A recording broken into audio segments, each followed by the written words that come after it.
Hello, this is Dr. Grande. Today's question is, can I analyze the case of Brittanee Drexel?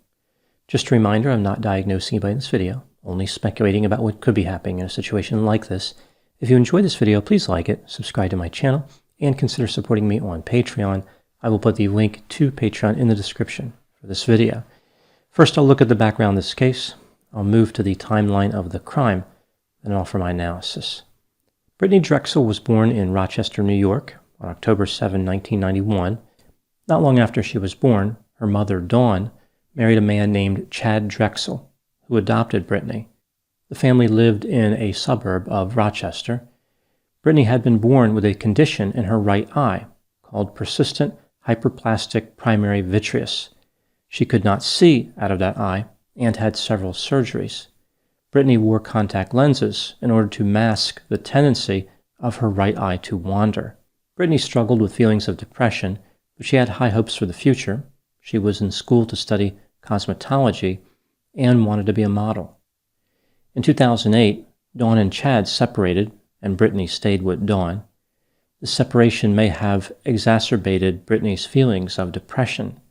She started sleeping in late and missing school. She was also having trouble with her on-again, off-again boyfriend. Brittanee overdosed 2 times on pain medication. After recovering physically, she was treated by a mental health counselor.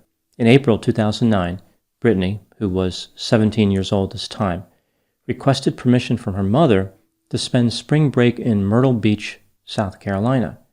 She intended to go with her boyfriend and some of her girlfriends. Dawn would not grant her permission because she had several problems with the idea. For example, Dawn had a premonition that something bad would happen to Brittanee. Dawn did not know Brittanee's friends, and the group of teenagers planned to take the trip without any adults present. Brittanee was unhappy with her mother's refusal to grant permission. The two argued about the topic for several days. On April 22, Brittanee asked her mother for permission to go to a friend's house for a day or two. Brittanee claimed that she needed to calm down from all this arguing. Her mother agreed to let her go to the friend's house, but that same day, Brittanee and 3 of her friends departed for South Carolina. After arriving, they checked into the Bar Harbor Hotel in Myrtle Beach. Brittanee's boyfriend did not accompany her on the trip because he had to work. Brittanee called her mother on April 25 and told her that she was at the beach. Dawn did not think anything of it because she figured that Brittanee was referring to Charlotte Beach in the state of New York.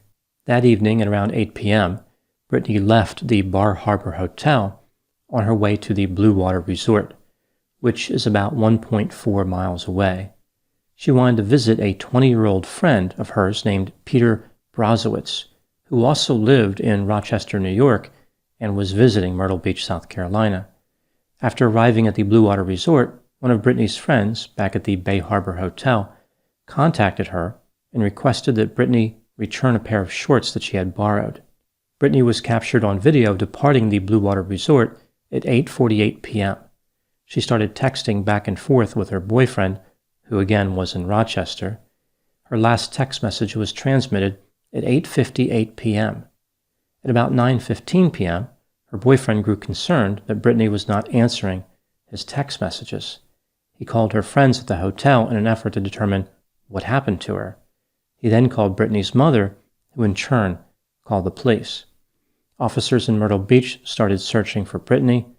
They found the video of her leaving the Blue Water Resort. They collected data from her cell phone provider.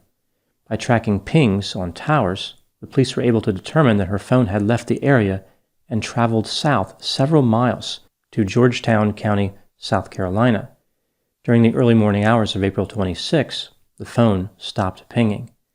The last person to see Brittanee was Peter Broswitz. He denied being involved in her disappearance. Brittanee's mother moved to Myrtle Beach to better monitor the progress of the investigation.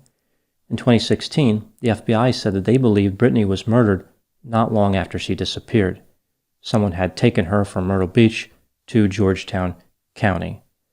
In August 2016, the police started looking at a man named Timothy Taylor after an inmate serving 25 years in prison for manslaughter implicated him in Brittanee's disappearance and murder. Timothy had been convicted in connection with an unrelated crime. He was the getaway driver for a robbery in 2011. He was sentenced to probation for that crime. After he became a suspect in Brittanee's case, he was indicted by the federal government for the same crime. The Brittanee Drexel case was one of the reasons that prosecutors decided to charge Timothy Taylor at the federal level. This is not considered double jeopardy, although it really should be. Timothy Taylor was given a so-called polygraph. The authorities said that he failed, but according to Timothy, they told him that he passed. In reality, somebody can't fail or pass a polygraph. It is a pseudoscientific instrument that has no value except to scare people who are being interviewed by the police. There is no physiological pattern to deception. No machine can detect a pattern that does not exist. Over time, the investigation went in a completely different direction and resulted in Timothy Taylor no longer being a suspect. Instead, the police shifted their attention to a 62-year-old man named Raymond Moody. In May of 2022, Raymond was charged with obstruction of justice. He allegedly confessed to Brittanee's murder and told the police where her remains were located. A week later, the police recovered the remains of Brittanee Drexel in the woods near a private road in Harmony Township, South Carolina. Raymond was charged with murder, kidnapping, and first-degree criminal sexual misconduct. Here's what the police think happened. On the evening of April 25, after Brittanee left the Blue Water Resort, she voluntarily entered Raymond's vehicle. He drove her about 35 miles south to Georgetown County, South Carolina. She was assaulted and strangled to death on a boat ramp near Santee River. The next day, Raymond buried her body in a wooded area. Now moving to my analysis. Here are my thoughts on a few items that stood out to me in this case. Item number 1, Raymond Moody had a disturbing past. He spent 21 years in prison for a 1983 kidnapping. He was a suspect in many other similar cases, but was never charged. He was pulled over for speeding on April 26, 2009, the day after Brittanee went missing. He was in Surfside Beach, about 8 miles south of Myrtle Beach. In 2011, the police searched a motel room that he rented around the time of Brittanee's disappearance, but they didn't find anything connected to the case. Raymond looks pretty guilty given that, according to the police, he confessed to the murder and led them to the body. Item number 2, after Brittanee's disappearance, some people thought that Peter Broswitz could have been involved. Again, he was the last person to see Brittanee. Apparently, his parents ordered him to leave the hotel early on April 26, which was just a few hours after Brittanee disappeared. This departure looked suspicious. Peter appeared on television with Phil McGraw. He was with his attorney and answered various questions.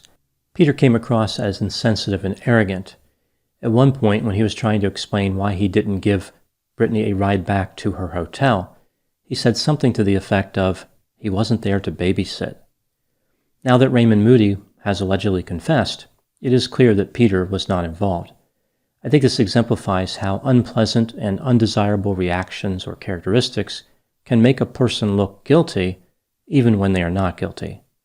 One of the concerns with Peter was that he didn't seem to care that Brittanee was missing, like it wasn't his problem. Her parents, Dawn and Chad, were upset with Peter for not contacting them and offering to help find Brittanee. Peter was 20 years old when Brittanee went missing. Many people his age are self-centered. They can't be expected to react as someone older would react. In addition, if people thought he was guilty of something, then inserting himself into the search for Brittanee would not have been helpful to him.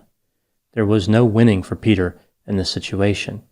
If he became involved, then people would accuse him of trying to collect information to see how close the police were to finding out what happened in the case, like he was over-interested in the investigation.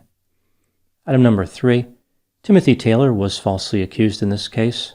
A prison informant said that he saw Timothy with Brittanee on 4 separate occasions. The police claimed that a few of those encounters were corroborated by other witnesses. The informant even had a story that Brittanee's body was dumped in an alligator pit after she was murdered, which of course was not true. She was found buried in the woods. As it turns out, Timothy was not involved. Even before Raymond was arrested, Timothy was able to discredit the informant's story. Timothy was in school on the days when the informant said he was with Brittanee. Even though there was no credible evidence Timothy was involved, prosecutors pulled a double jeopardy stunt by using federal charges to press Timothy for information. This presented a real problem for Timothy because he didn't have any information. He was innocent. It seems clear that this is an example of law enforcement being reckless and willing to pursue someone who is not guilty. This was a terrible injustice for Timothy. This case exemplifies the dangers of believing prison informants. They are notoriously unreliable. In my opinion, information from these informants should always be viewed with a very high level of skepticism. They have a strong motive to present something useful to the police so they can get out of prison. I find it interesting that these prison informants claim to remember information in stages. When they are first arrested, they don't know anything. When they're in prison for a few years, they start to remember that they saw someone else committing a serious crime. And then over the next several years, they keep remembering new helpful details, which often, coincidentally, matches what police officers are telling them. Many appear to suffer from prison-inspired memory recovery disorder. Something else I find interesting about the false accusation of Timothy. When he was asked in an interview if he had anything to say to Brittanee's family, he said that he sincerely apologized for their loss and he hoped that whoever was responsible would be brought to justice. But he didn't have any information because he was not involved. It appears as though Timothy had compassion for the people who were falsely accusing him, yet that did not stop the accusations. This supports the theory that there is no right or wrong way to respond for someone who is suspected of a crime. Anything they say can and will be used against them. Item number 4, could this crime have been prevented? This case exemplifies how sometimes many different factors come together to facilitate these types of terrible crimes. Brittanee Drexel was not having a fun trip in South Carolina. Evidently, there was some tension between her and her traveling companions. She was probably frustrated about having to leave the hotel and walk the 1.4 miles back to her hotel. Nobody at the hotel where she was offered her a ride, which of course would have prevented the crime. When Brittanee saw a man in a car offer her a ride, perhaps she thought this was the solution to her concern. Brittanee appeared to be somewhat rebellious and impulsive. She did not appreciate the risk that she was taking. Unfortunately, a killer was waiting to exploit just this type of mentality.